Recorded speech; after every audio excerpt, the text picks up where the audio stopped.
Let Your Hair Down by Super Satan 25. The air was a bit thin at the top. That didn't matter though. She was used to it. Rapunzel was leaning on the windowsill of her tower, letting the cool night air caress her white face. Her beautiful blonde hair trailed across the small room she was confined to and settled in a small pile in the corner by the door. Yes, there was a door, but she was never allowed to use it. She didn't even know if it could be used. As far as she knew, it had always been closed. She turned slowly away from the window, leaving the shutters open to allow a light breeze to roll in and blow out the large candles by her bedside. She was already 17 and had yet to see another human, aside from her mother, who left every morning at 8 and came back every evening around midnight.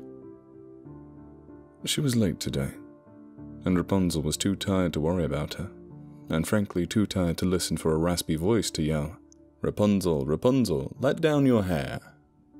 Rapunzel was lying in her bed on her side, breathing softly. The only light that shone in the room was that of the full moon. The dull thump, thump, thump of a woodpecker on the roof was the only sound other than the rustle of leaves in the night. She woke the next morning with a slight headache, but wasn't sure why. She looked out of the window as she stretched and saw not a soul in sight. She sighed and looked down and saw that she slept in her dress. It was a simple white cotton day dress with a pink lace around the middle, fashioned into a bow. Rapunzel wanted to leave. She wanted to explore the world outside the confines of this stifling prison, but she couldn't leave. Her mother loved and needed her, but she wanted someone else to love her too. A prince perhaps, but really anybody else. She had been waiting for that special someone for the past 2 years, yet no one came, and would continue that way, for she realized after a long time waiting that her and her mother were the only two that knew the tower even existed. She was about to close the wooden shutters that had a heart carved into the middle of each one, when she heard a faint grunting from below. She saw a young man, who looked to be about the same age as she was, trying to climb the stone wall with little advancement. She excitedly shut the shutters and backed up, almost tripping over her own hair.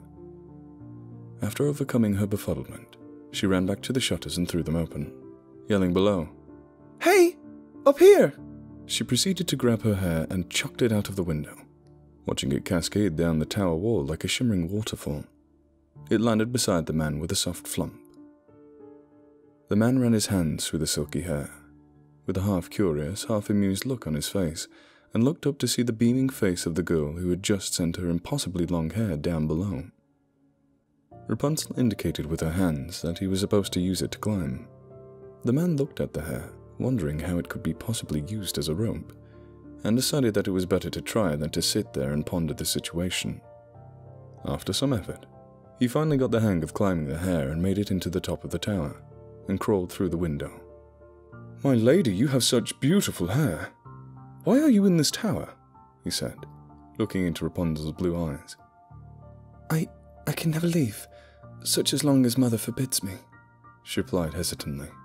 "Then let us leave together. We can—" He stopped. A voice was heard from below, a raspy voice that sounded like gravel in a cut.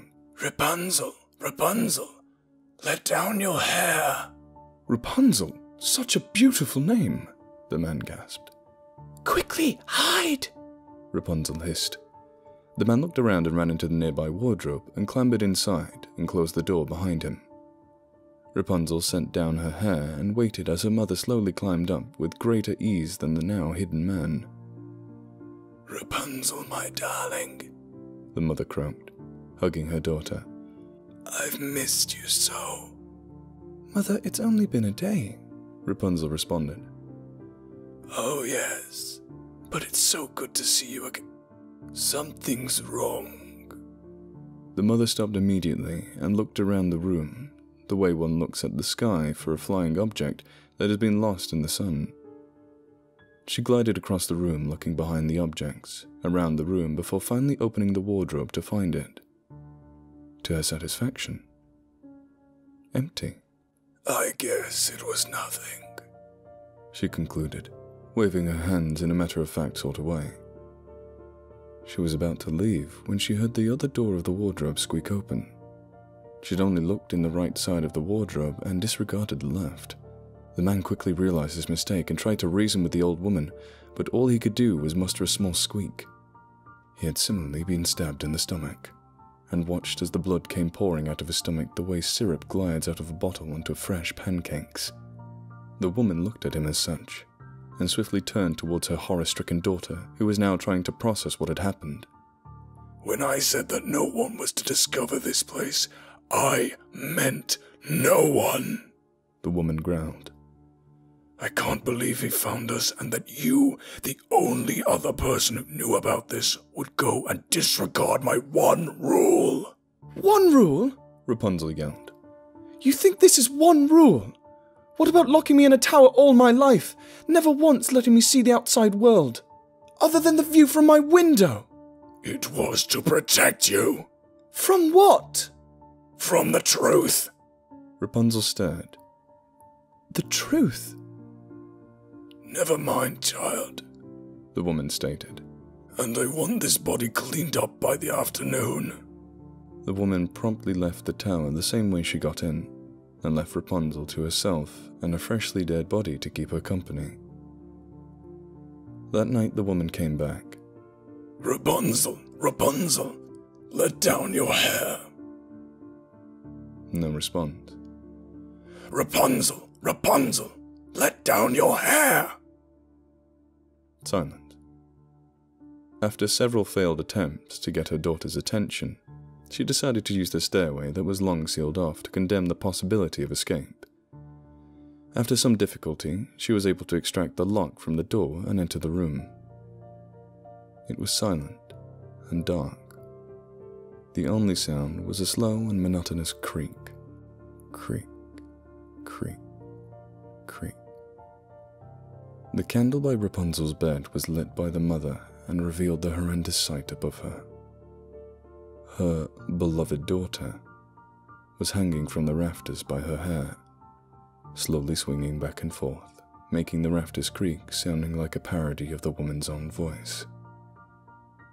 Ironically, the one thing that gave her the most beauty was used as the catalyst to her death. Creak, creak, creak, creak.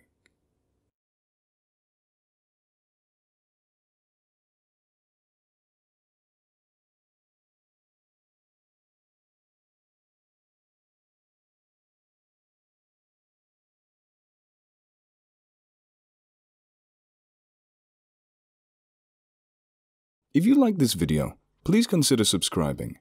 And if you're an animal lover like me, please consider donating to the World Land Trust, a charity that aims to help wildlife through buying land, preventing development, and helping endangered species.